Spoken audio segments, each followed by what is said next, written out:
समेताय भुजवल्ली समेताय देवनाथाय नमः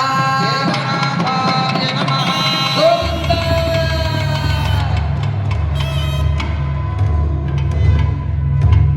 ఈ క్షేత్రం చాలా గొప్ప క్షేత్రం. ఆదిశేషుడికి, గరుత్మంతుడికి, చంద్రుడికి, బ్రహ్మ, రుద్రుడు దేవతలందరికీ దర్శనమిచ్చినటువంటి స్థానం. త్రిపురాసురులని ముగ్గురు రాక్షసుల్ని సమాధించలేకపోతున్నప్పుడు పరమశివుడు చేతిలోనే వారికి మరణం. కానీ శివుడు ఎన్నిసార్లు బాణాలు వేసినా వాడు చనిపోకుండా శక్తి క్షీణించి పెరుమాళ్ళ గురించి తపస్సు చేశాక భగవంతుడు ప్రత్యక్షమై ఆయనకి ఈ స్వామిని కనుక మనం ప్రార్థిస్తే మంచి జ్ఞానాన్ని అందించేటటువంటి గొప్ప క్షేత్రంగా మనకి తెలుస్తుంది.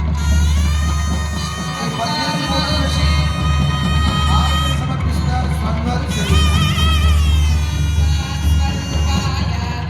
लक्ष्मीनाथाय मङ्गलम्।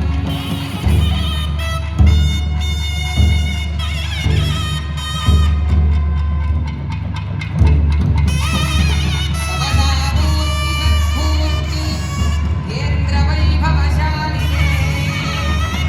विश्वदश्चक्षुषे नित्यं ऋषिकेशाय मङ्गलम्। గోవింద గోవింద గోవింద జై శ్రీమన్నారాయణ.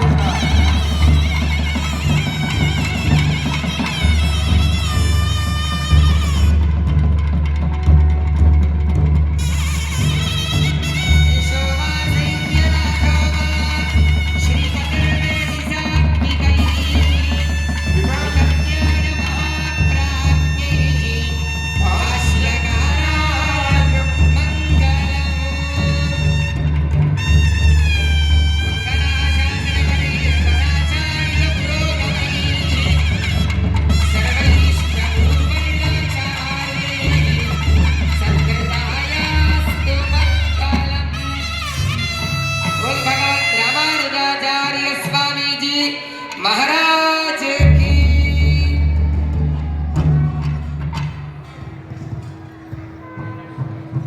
జై శ్రీమన్నారాయణ. బంధువులారా, ఈవేళ స్వామి యొక్క దివ్య స్వరూపాల్లో 55వ దివ్య దేశం ఆరంభం చేసి 72వ దివ్య దేశం దాకా స్వామి యొక్క స్వరూపాలను మనం దర్శించుకునే సౌభాగ్యాన్ని పొందాం. ఇంకొక 2 రోజులు మాత్రం మనకి ఈ రకమైనటువంటి సేవ ఈ ఏడాదికి చేసుకునే అదృష్టం.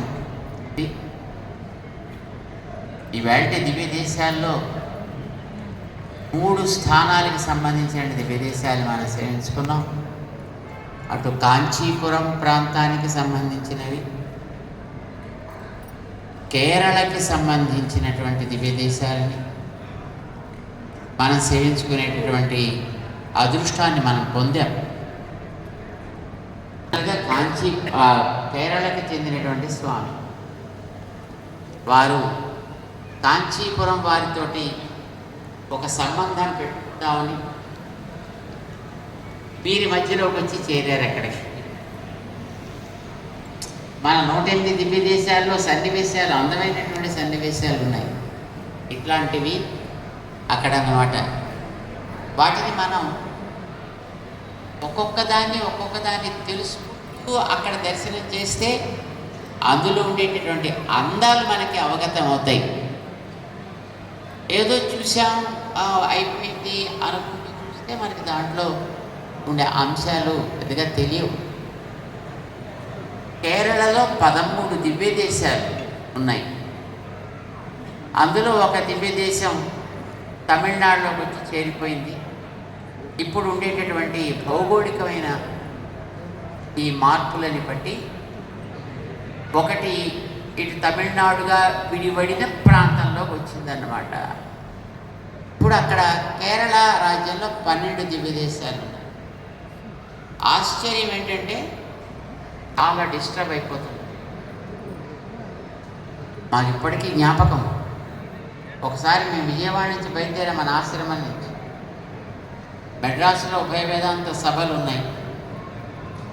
అక్కడికి బయలుదేరి వెళుతుంటే మంగళగిరి దాటగానే, విజయవాడ నుంచి మంగళగిరి ఎంత దూరం, సీతానగర్ నుంచి నాట్ ఈవెన్ జస్ట్ జీర్ణోద్ధరణ చేశారు. అందులో ఎక్కువ భాగం సహదేవుడు జీర్ణోద్ధరణ చేయించాడు. నకులుడు కొన్నిటిని జీర్ణోద్ధరణ చేయించాడు. వాళ్ళ పేరు మీద ఆయా దివ్య దేశాలు ఇప్పటికీ కూడా ప్రసిద్ధంగా ఉన్నాయి.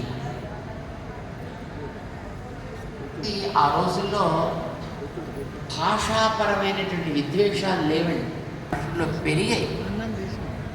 కానీ ఆ రోజుల్లో భాష ఏమిటి అనేది పెద్ద ప్రస్తావన ఉండేది కాదు. ఎందుకంటే అందరికీ కామన్గా కమ్యూనికేట్ చేసుకోవడానికి there was a language called సంస్కృతం.